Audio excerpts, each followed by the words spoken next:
Le mystère de Lourdes n'est rien d'autre que cela, le mystère de la rencontre. Au début de l'évangile de Saint Jean, ce sont des noces qui nous sont proposées. Et il y a là au cœur de la Bible vraiment comme un propos décisif de Jésus. Il est l'époux, il vient à la rencontre d'une humanité qu'il veut épouser. Il se fait chair à chair, corps à corps avec nous. Et le problème, c'est que nous ne sommes pas disposés. Nous venons en Lourdes en pèlerinage, mais nous sommes tellement pris par des tas de choses, peut-être des intentions, mais aussi des préoccupations personnelles. Nous avons à nous décentrer. Tant que nous sommes repris sur nous-mêmes, nous sommes un peu vides, un peu secs. Et celle qui va nous délivrer, c'est Marie. Elle nous prend comme elle a pris Bernadette le 11 février. Et elle nous tourne vers Jésus. Elle nous dit, voilà, aux noces de Cana, elle dit, ils n'ont plus de vin. Elle prend l'humanité du côté de son manque, du côté de son besoin.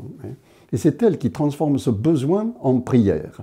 Une prière qui n'est pas une prière païenne, voulant mettre la main sur Jésus pour lui dire ce qu'il doit faire, mais une simple présentation, la joie de trouver quelqu'un qui s'intéresse à nous. Et ce premier temps ne doit pas être trop vite passé. La joie de Lourdes, le premier temps de Lourdes, c'est la joie de la rencontre. C'est découvrir ce lieu et nous découvrir les uns les autres si nous venons en groupe, si nous venons en pèlerinage. C'est une humanité nouvelle que nous allons découvrir. Et Jésus nous parle. Jésus parle aux servants de la noce. Il dit, mais allez, remplissez d'eau ces jarres à Lourdes, allez boire à la fontaine et vous y lavez. Cette eau qui jaillit de la boue, cette eau qui va remplir des jarres, mais ça n'a rien à voir avec le vin des noces qui est venu à manquer. Eh bien, il faut s'en occuper. Et c'est à partir de cette pauvre réponse de nos vies, nous rendre disponibles pour un geste que nous ne comprenons pas, que nous faisons en fait un acte de confiance. Et c'est ça qui nous sauve. Et le deuxième temps de notre pèlerinage à Lourdes se trouve dans ce geste de la confiance. C'est là que nous pouvons vivre le chemin de croix, éventuellement le geste aux piscines, faire ce geste de l'eau. Des choses simples, mais qui nous délivrent de notre superficialité, nous obligent à aller un peu en profondeur. Et puis bien sûr, le geste de délivrance par excellence qu'est la confession. Alors, nous sommes libres pour revoir notre vie, pour la réussir, pour bâtir quelque chose, bâtir une chapelle sur ce rocher qui a été dégagé.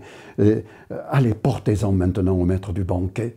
Et voilà, que cette pauvre eau de nos vies, elle est devenue le vin le meilleur, qu'avec notre vie bancale, le miracle de notre guérison s'est produit. Et c'est cela dont nous sommes les témoins. Et c'est cela dont nous sommes les témoins pour le monde, parce que nous sommes non seulement guéris, mais porteurs de guérison. La chapelle où nous bâtissons, nous allons goûter le bon vin, boire à la source du côté ouvert de notre Dieu, et nous vivons à l'image de Marie, qui se laisse ainsi transformer par la prière, qui se laisse ainsi transformer comme disciple de son Fils et qui en est devenue la missionnaire. Elle est l'Immaculée Conception, elle est celle qui est transparente de ce Dieu qu'elle nous donne. J'espère que ce pèlerinage pourra nous permettre, sur les pas de Marie, sur les pas de Bernadette, d'être ainsi en communion avec Jésus et de porter Jésus au monde qui nous attend.